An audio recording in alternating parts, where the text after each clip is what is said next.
GTA 5 के Franklin और GTA San Andreas के सीजे आखिर एक दूसरे से कैसे कनेक्टेड हैं? GTA 5 के गेम को फर्स्ट डे फर्स्ट हैंड खेलने के लिए प्लेयर्स ने आखिर कौन कौन सा बहाना बनाया था? क्यों और कहां पर एक्चुअली ट्रेवर GTA 5 के अंदर एक औरत बनने वाला था? कौन कौन से अवार्ड्स इस गेम को आज तक मिल चुके हैं और आज तक ये गेम कैसे खुद को फायदा पहुंचाती है? GTA 5 गेमिंग हिस्ट्री की एक हिस्टोरिकल गेम है और आज की वीडियो मौका होने वाली है GTA 5 की behind the scene 15 amazing mind blowing और ऑसम फैक्ट्स जानने का। हे गाइस, मेरा नाम है पंकज सागर और आपका स्वागत है गेमों को प्लीज की एक और नए फ्रेश वीडियो में। Without wasting any more time, let's get started. GTA 5 की डेवलपमेंट की शुरुआत 2008 में GTA 4 की रिलीज के दौरान हुई थी, जहां पर इस साल के अप्रैल के महीने से रॉकस्टार नॉर्थ के साथ मिलकर इस कंपनी की अलग अलग सब्सिडियरीज जैसे कि Rockstar Leeds, Rockstar Lincoln, Rockstar London, Rockstar New England, Rockstar San Diego और रॉकस्टार टोरंटो स्टूडियोज ने एक साथ काम किया था, जहां पर तकरीबन 1000 लोगों की फुल टीम ने इस गेम पर काम किया था, जहां पर इनिशियली इस गेम का पूरा प्रोडक्शन $137 मिलियन था, जो एक्चुअली इसके मार्केटिंग के खर्चों को मिलाकर $265 मिलियन पहुंचा था।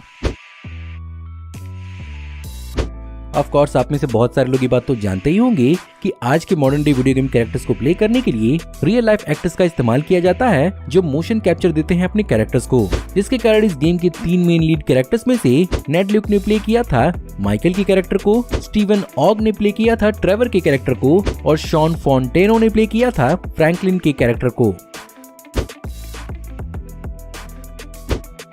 इसके अलावा इस गेम के अंदर कई सारे NPC यानी नॉन प्लेयर कैरेक्टर वाले गैंग मेंबर्स को वॉइस देने के लिए रियल लाइफ गैंग मेंबर्स को हायर किया गया था, जिस बात की कंफर्मेशन इस गेम के राइटर और प्रोड्यूसर लास्लो जोन्स ने ही दी थी। और साथ ही साथ यहाँ पर इन वॉइस एक्टर्स को एक्चुअली अपने हिसाब से इम्प्रोवाइज और ऑफ स्क्रिप्ट जाने के लिए भी अलाउ किया गया था, जिसके कारण चीजें और भी ज्यादा ऑथेंटिक और रियल महसूस हो पाती हैं।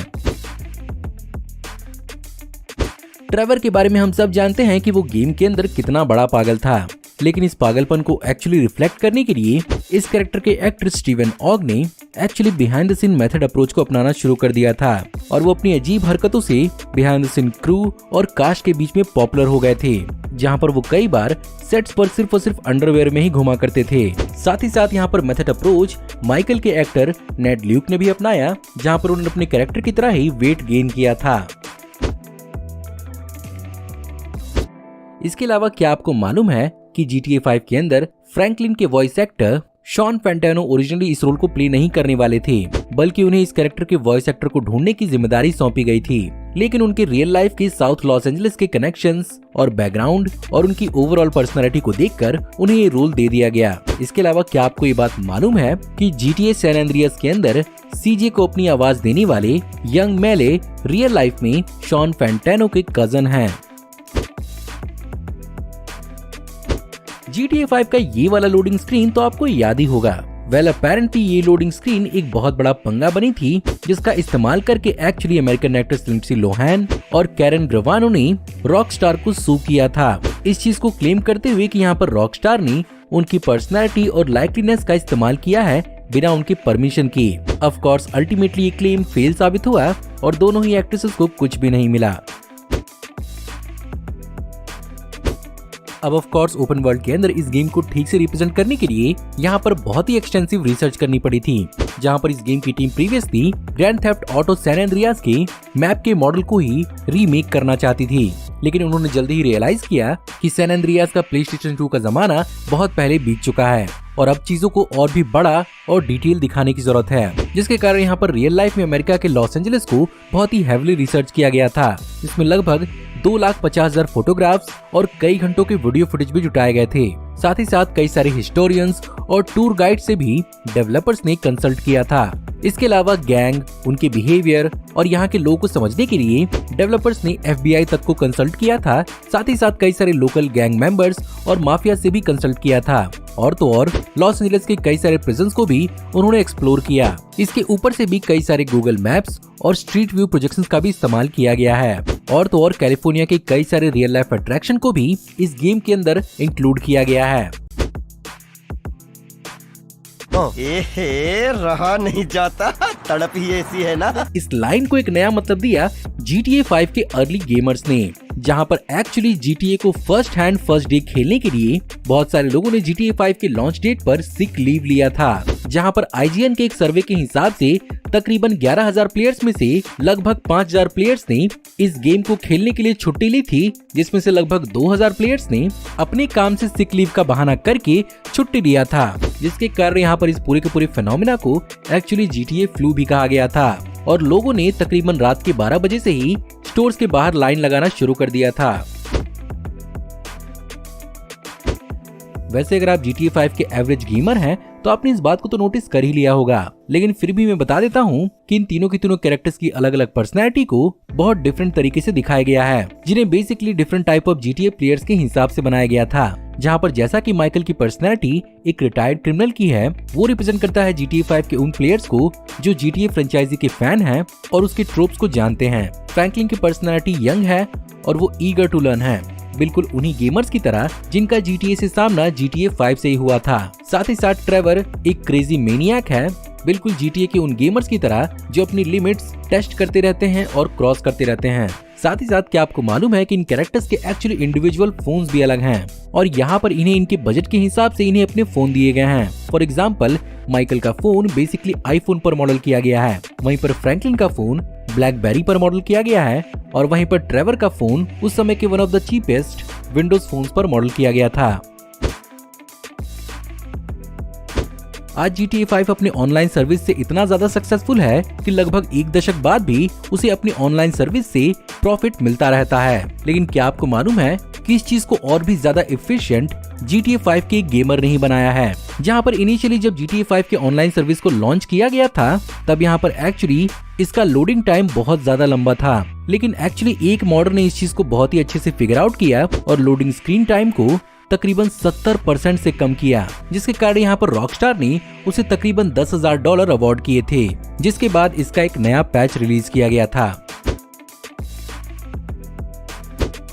हो सकता है कि आज तक आपने बहुत ही थॉरली GTA 5 को खेला होगा, लेकिन क्या आपको मालूम है कि इसका एक कैंसल्ड मिशन भी था जो अपने आप में एक बहुत ही ज्यादा क्रेजी हाइस्ट होने वाला था, जहां पर ओरिजिनली शर्मुटा जॉब हाइस्ट मिशन के दौरान माइकल और ट्रेवर एक कपल के रूप में खुद को डिस्गाइज करते हैं, जहां पर ट्रेवर एक औरत की तरह क्रॉस ड्रेस करता, जहां पर वो बेसिकली एक सेफ और एक हॉर्स और एक औरत को किडनैप करते। हाइस्ट के कोड को गेम के अंदर इंक्लूड भी किया गया था, लेकिन इस पर अल्टीमेटली काम नहीं किया गया।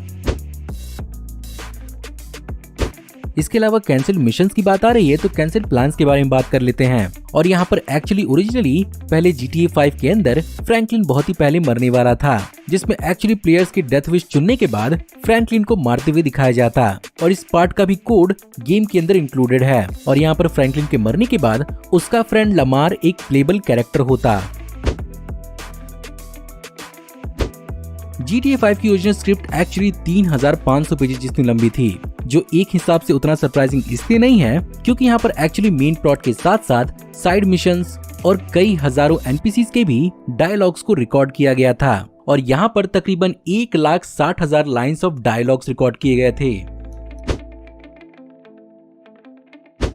बात करें अगर इस गेम की सेल की तो इस गेम के 17 सितंबर 2013 में रिलीज होने के बाद 24 घंटे के अंदर अंदर इसने 11.21 मिलियन कॉपीज बेची थी, जिससे यहाँ पर रॉकस्टार को 815 मिलियन US की कमाई हुई थी और इसने 3 दिन के अंदर अंदर तकरीबन $1 बिलियन का सेल क्रॉस कर दिया और ये उस समय fastest selling entertainment product in history बन गई। और इसने एक्चुअली 6 हफ्ते के अंदर अंदर ग्रैंड थेफ्ट ऑटो 4 की टोटल सेल्स यानी 29 मिलियन कॉपीज को भी सरपास कर दिया और 2013 में ही ये प्लेस्टेशन स्टोर पर सबसे ज्यादा बेची जाने वाली गेम भी साबित हुई। और ये बात सबसे बड़ी इसलिए है क्योंकि ऐसा करने वाली ये कोई प्लेस्टेशन एक्सक्लूसिव गेम नहीं थी और ये बात तो उस जमाने की है। अब तक कई सारी री रिलीजेस के बाद फरवरी 2023 तक इस गेम के तकरीबन 370 मिलियन कॉपी से भी ज्यादा बिक चुके हैं और आज तक GTA ऑनलाइन सर्विस से रॉकस्टार को $2.5 मिलियन का पर डे फायदा होता है।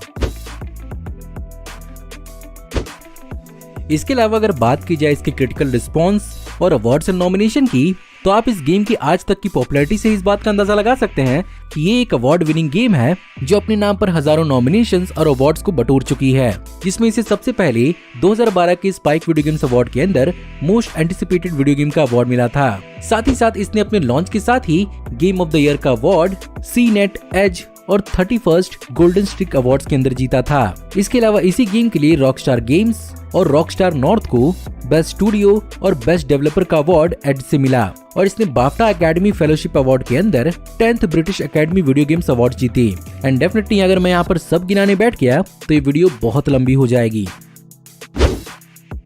तो गाइज ये थे 15 अमेजिंग माइंड ब्लोइंग और awesome the grand Theft auto 5 facts. मैं उम्मीद करता हूं कि आपको आज की वीडियो पसंद जरूर आई होगी और अगर आपको आज की वीडियो पसंद आई हो तो प्लीज वीडियो को लाइक जरूर करिएगा। और हाँ, गेम्स और गेमिंग से जुड़े हुए ऐसे ही कई सारे 15 फैक्ट्स, टॉप 10, एक्सप्लेनेशन और अपडेट्स इस चैनल पर आते रहेंगे, तो उन सबको ना मिस करने के लिए इस चैनल को अभी के अभी सब्सक्राइब करिए, बेल वाले आइकन को दबाइए और हमारी वीडियोस को बिना मिस किए एंजॉय करते रहिए। और अगर आप चाहें तो इस वीडियो के लिंक को अपने दोस्तों के बीच में जितना हो सके उतना शेयर करें। Thank you for watching. See you in the next video. Till then take care, good bye.